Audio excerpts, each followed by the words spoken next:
Vanasthalipuram traffic police నిర్వహించిన drunk and drive తనిఖీల్లో ఓ వ్యక్తి హంగామా సృష్టించాడు.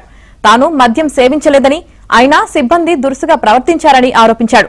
పోలీసులు తనపై చెయ్యి చేసుకున్నారని ఆరోపించాడు. అయితే దీనిపై స్థానిక వనస్థలిపురం పోలీస్ స్టేషన్లో ట్రాఫిక్ సిబ్బంది ఫిర్యాదు చేశారు. పోలీసులు వచ్చేసరికి మందుబాబు అక్కడి నుంచి పరారయ్యాడు. సార్ నన్ను కొట్టింది సార్, నేను మందాలేదు, బంద్ నడిపింది వేరు కాదు. నువ్వు డ్రెస్ మీద సారు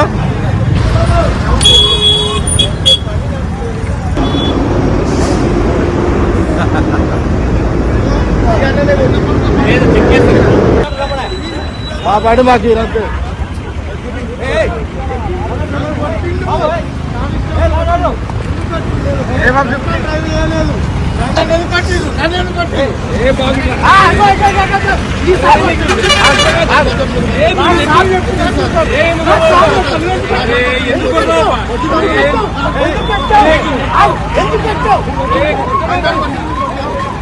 అన్యాయంగా కొట్టిండు. నేను బండి నడపలేదు, నేను ఎంత కూర్చున్నా, మా వాళ్ళకి ఇచ్చిర్రు కానీ